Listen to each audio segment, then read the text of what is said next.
फुले शाहू आंबेडकरांचे विचार जगाला एकत्रित घेऊन जाणारे डॉक्टर राहुल गिरी यांचे प्रतिपादन. फुले शाहू आंबेडकर विचार संमेलन उत्साहात संपन्न. महापुरुषांच्या विचारांची ऊर्जा एका पिढीकडून दुसऱ्या पिढीकडे हस्तांतरित होणे गरजेचे असून फुले शाहू आंबेडकर यांचे विचार जगाला एकत्र घेऊन जाणारे आहेत.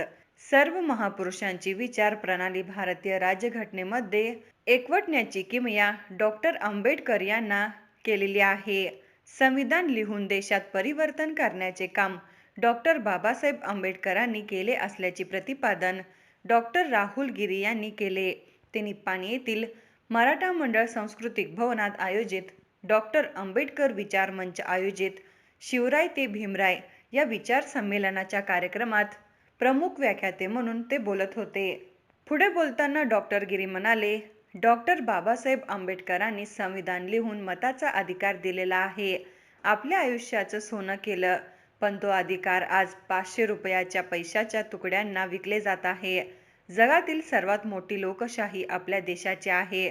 तरुण पिढीला हा देश आपला आहे याचे भान असणं गरजेचं आहे. लोकशाहीचा प्रवास कागदापासून काळजापर्यंत पोहोचणे अतिशय गरजेचे असल्याचे सांगितले. रणजितजी वामनदादा असं म्हणतात, बाबासाहेबांनी काय दिले या संविधानातून सांगताना ते म्हणतात, अरे काय अवस्था होती आमची विचार करा जरा. वामनदादा म्हणतात, कालही मुजरेच केले रे माझ्या मेलेल्या बापाने, कालही मुजरेच केले रे माझ्या मेलेल्या बापाने, पण लोक मला मुजरे करती आज बाप भीमाच्या प्रतापाने. बाबासाहेबांचा प्रताप आहे हा संविधान, म्हणून तुमच्या माझ्यासारख्या दीनदलित बहुजनांच्या पोरांना मुजरे करण्याची वेळ इतरांवरती आता येते आहे. हे लक्षात घेणं तुम्हाला मला गरजेचं आहे. होतो मातीत पडलेला, होतो मातीत दडलेला, माझं सोनच केलं रे एका सराफाने. बाबासाहेब आंबेडकर नावाचा सराफ जर जन्माला आला नसता तर तुमच्या माझ्या आयुष्याचं सोनंही झालं असतं की नसतं, याचा विचार आपण करणं गरजेचं, हे लक्षात घ्या. इथं माझ्या माता माऊल्या बऱ्याच संख्येने उपस्थित आहेत. मला आवर्जून तुम्हाला ही गोष्ट सांगायची. या देशाच्या संविधानातून बाबासाहेब आंबेडकरांनी आम्हाला काय दिलंय? आपण म्हणतो आमचं संविधान जगातलं सगळ्यात मोठं, पण मोठं कशाच्या रूपात आहे? एकदा बराक ओबामा भारतामध्ये आले होते, त्यावेळी या देशाचे पंतप्रधान मनमोहन सिंग होते, बरोबर? मनमोहन सिंग स्वप्नीलजी या देशाचे पंतप्रधान होते आणि बराक ओबामा अमेरिकेचे राष्ट्राध्यक्ष होते. बराक ओबामा भारतामध्ये आले आणि बराक ओबामांची मनमोहन सिंगांची भेट झाली आणि बराक ओबामांनी एक पुस्तक घेतलं आणि त्या पुस्तकावरती एक वाक्य लिहिलं आणि बराक ओबामांनी ते पुस्तक भारताच्या पंतप्रधान मनमोहन सिंगांना असं भेट दिलं आणि सांगितलं, from oldest democracy to the biggest democracy. म्हणजे जगातल्या सगळ्यात जुन्या अमेरिका नावाच्या लोकशाहीकडून जगातल्या सगळ्यात मोठ्या भारत नावाच्या लोकशाहीला हे पुस्तक आम्ही भेट देतोय. सीताराम येचुरी नावाचे खासदार शेजारी उभा होते. सीताराम येचुरी उठले आणि म्हणाले, नो मिस्टर ओबामा, नाही मिस्टर ओबामा, तुम्ही नाही जगातली जुनी लोकशाही आहेत आणि नाही तुम्ही जगातली मोठी लोकशाही आहे. जगातली सगळ्यात जुनी लोकशाही सुद्धा आम्हीच आहेत आणि सगळ्यात मोठी लोकशाही सुद्धा आम्हीच आहेत. बराक ओबामा आश्चर्यचकित झाले, म्हणाले, असं कसं काय? सीताराम येचुरी म्हणाले, भलेही तुम्हाला 1776 स्वातंत्र्य मिळालं असेल, पण तुमच्या देशातल्या कृष्णवर्णीयांना, महिलांना मताचा अधिकार द्यायला तुम्ही 1962 साल उजाडलं. आमच्या बाबासाहेब आंबेडकरांनी 26 जानेवारी 1950 एका फटक्यात आमच्या देशातल्या सगळ्यांना मताचा अधिकार दिला. अध्यक्षस्थानी इतिहास अभ्यासक व संघटनेचे मार्गदर्शक डॉक्टर कपिल राजहंस हे होते. प्रास्ताविकात बोलताना आंबेडकर विचार मंचचे अध्यक्ष प्राध्यापक सुरेश कांबळे म्हणाले, राजकारणाला कोणताही स्पर्श न करता केवळ समाजाला समतेचा विचार देण्याच्या दृष्टीने गेल्या 28 वर्षांपासून आंबेडकर विचार मंचने या संमेलनाच्या माध्यमातून समाजाला चांगला विचार देण्याचे काम निष्ठेने चालविले असल्याचे मत व्यक्त केले. या लोकांच्या मध्ये लोक देवाची जत्रा करतात, लोक यल्लमाची जत्रा करतात, लोक जाखाई जोखाईचं जत्रा करतात. आम्ही मात्र महापुरुषांचा विचाराचा जागर करून परिस्थितीमध्ये आणि खऱ्या अर्थानं या विचारवंतांना मी बोलून तुम्हाला ऐकवायचं का? निदान या समाजाला आम्ही काय नाही दिलो तरी विचार जरी दिलो तरी आम्हाला समाजाला एक चांगल्या प्रकारचं मार्गदर्शन केल्याचं एक समाधान वाटेल. ह्या आमच्या समाधानासाठी हे आम्ही काम करतो. कुणाला चांगलं वाटावं म्हणून आम्ही काम करत नाही. लक्षात घ्या, समाजाची एक देयत्वाची भावना आहे आम्ही की कुठलेही या कार्यक्रमात 28 वर्षामध्ये हे मान्यवर उद्घाटनाच्या पुरतं या ठिकाणी राहतात. कोणीही आजपर्यंत बोलले नाहीत, फक्त वक्ते सोडून. या कार्यक्रमाचे एक विशेष आहे, लक्षात घ्या. आणि सर्व मान्यवर, मी प्रत्येकाचं नाव घेत नाही कारण अगोदरच निपाणीमध्ये 4 ते 5 कार्यक्रम असल्यामुळं अनेक लोक आलेत. अशा परिस्थितीमध्ये मी खूप काही बोलत नाही. मी एवढंच सांगतो, 28-29 वर्षापर्यंत अतिशय निष्ठेनं प्रामाणिकपणानं आम्ही काम करत असताना लोक विचारतात, सुरेश कांबळे सर, मी एक शिक्षक माणूस, लक्षात घ्या, मी फार मोठा लीडर नाही. शिक्षक, प्राध्यापक, प्राचार्य, मुख्याध्यापक म्हणून माझी भूमिका बजावत असताना समाजाचं कुठेतरी ते याकडे देणं लागतं. समाजाला एक चांगला विचार देणारा कुठला तरी कार्यक्रम असावा, या माध्यमातून आम्ही निष्ठेनं काम करावं, लक्षात घ्या.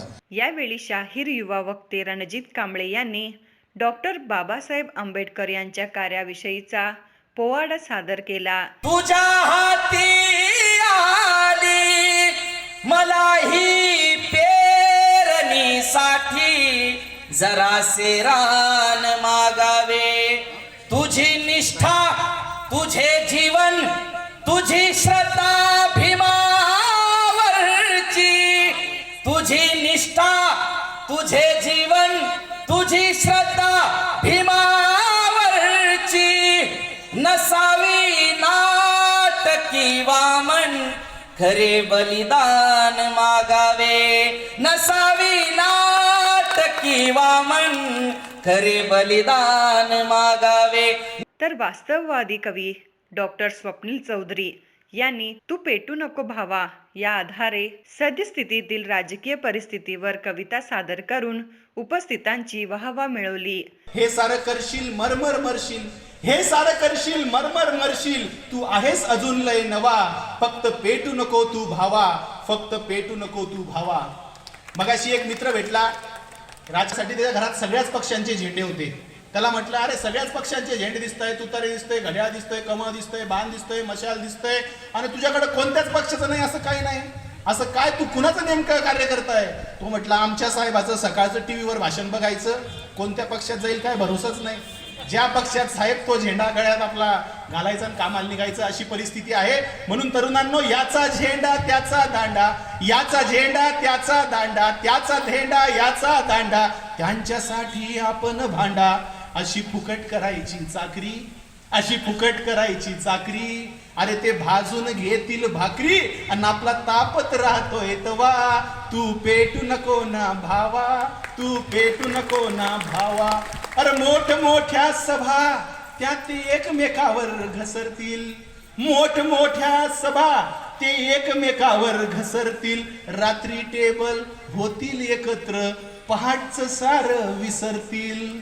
अढी, अरे तू मात्र साहेबांसाठी मनात ठेवशील अढी, आणि बिनकामाचं डोकं भनकवून भांडणात घेशील उडी. भांडण करशील मुद्दे खोडून, हात पाय तू घेशील तोडून. भांडण करशील मुद्दे तोडून, हात पाय तू घेशील तोडून. मग मदतीला येईल कोण तव्हा. तू पेटू नको ना भावा, तू पेटू नको ना भावा. यावेळी माजी आमदार प्राध्यापक सुभाष जोशी, कुमारी सारा कांबळे हिने आपले विचार मांडले. प्रारंभी माजी आमदार कैलासवासी काकासाहेब पाटील, बाबा आडाव व कैलासवासी प्रताप मेत्रानी यांना श्रद्धांजली वाहण्यात आली. त्यानंतर उपासक कपिल कांबळे व ग्रुपच्या वतीने बौद्ध वंदना म्हणण्यात आली. त्यानंतर उपस्थित मान्यवरांच्या हस्ते दीप प्रज्वलन झाले. यावेळी उपस्थित मान्यवरांसह ईशा पाटील, अजित कांबळे, तन्वी धनानंद यांचा विशेष सत्कार करण्यात आला. यावेळी माजी आमदार प्राध्यापक सुभाष जोशी, युवा नेते उत्तम पाटील, प्राध्यापक डॉक्टर अच्युत माने, दलित क्रांती सेना अध्यक्ष अशोक कुमार असुदे, चिकोडी जिल्हा काँग्रेस उपाध्यक्ष रोहन साळवे, राजेश कदम, राज्य महिला काँग्रेसच्या सरचिटणीस सुप्रिया पाटील, माजी जिल्हा पंचायत सदस्य राजेंद्र वड्डर, डॉक्टर CB कुरबेट्टी, मल्लेश चौगुले, शंभू कल्लोळकर, राजू पाटील, सुधाकर माने, उत्तम कांबळे, प्राध्यापक ND जत्राडकर, प्राध्यापक JD कांबळे, राजू पवार, सुनील शेवाळे, नवनाथ चव्हाण, योगेश दाभाडे, प्रवीण सौंदलगे यांच्यासह डॉक्टर आंबेडकर विचार मंचचे पदाधिकारी, कार्यकर्ते, नागरिक, महिला उपस्थित होते. सूत्रसंचालन दीपक शेवाळे यांनी केले तर आभार प्रकाश मदाळे यांनी मानले.